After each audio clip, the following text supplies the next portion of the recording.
How we doing, everybody? Listen, I don't know if you've heard, but GoPro stabilization apparently has improved. And I figured since they claim this, and I actually got a GoPro Hero 7 Black to actually try this out, I figured why not put it up against an actual gimbal? So I want to kind of figure out today what is better, and I want you to help me figure this out. So is it a real gimbal or is it the GoPro? Let's see.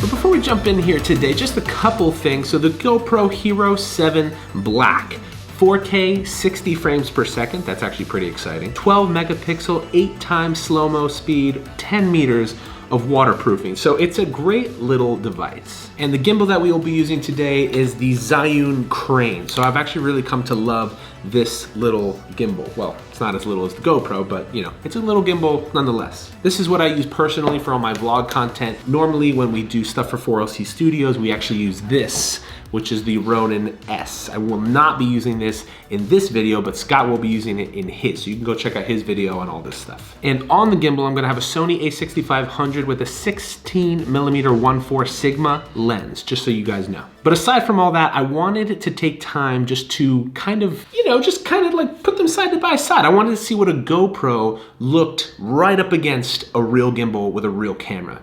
Just wanted to see what would happen. So I'm gonna take this thing through 5 different tests. Well, actually 6, because there's gonna be a surprise little bonus one at the end. So let's get started. So the first one we're gonna take care of here, and I actually have my laptop right here so I can take a look at what I'm looking at so that I'm looking at the same thing that you're looking at, because, obviously, I'm making the video right now, so I can't. Alrighty then, so the first test is straight on.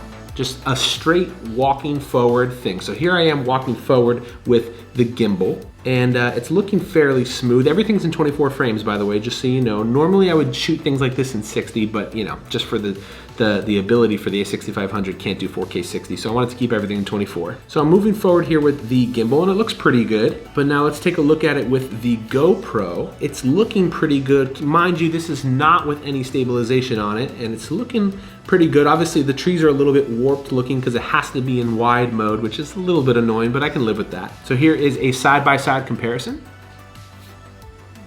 Alrighty, moving right along to an upward moving shot while also walking forward. So it's kind of forward and going up at the same time. So let's take a look at the gimbal first. I would normally put stabilization on it, and again, 60 frames I can slow things down, but for this case we're just keeping it just so I can really see the movement. It's not too bad for the gimbal. Let's move over to the GoPro. Remember, it's a GoPro, so I'm doing all this handheld, including the movement of, well, I'm walking forward, but I'm moving up handheld. Again, the wide is a little weird, but I can live with it. Here's a side-by-side comparison of that. All right, moving right along here. So we're gonna move to a roundabout shot. Basically all that means is that I have the subject in the center of my frame and I'm circling around the subject. So I have Scott here as my subject. We're gonna use the gimbal first. Keep in mind I'm using a Sigma 16mm 1.4, so obviously I'm gonna have some nice depth of field there. Here's a roundabout shot with the GoPro. So not too bad, a little shaky, but nothing a little stabilization couldn't fix. Here's a side-by-side comparison.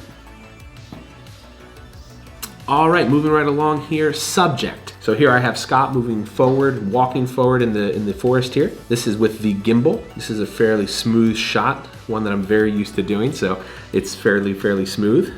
Let's take a look at it with the GoPro. So it's fairly smooth looking here too, actually. Little stabilization on there, be pretty good. Little side-by-side comparison with that. All right, and lastly, we wanted to do a running one. So here is the gimbal. This is where we were just doing a nice little jog. Not too bad. I thought it was gonna be worse with the up and down movement. It's actually not that bad. All right, moving on to the GoPro. Not bad. You can see a little bit of wobbly movement on the edges there. Not the best, but not too bad either. Little side-by-side comparison for that one as well.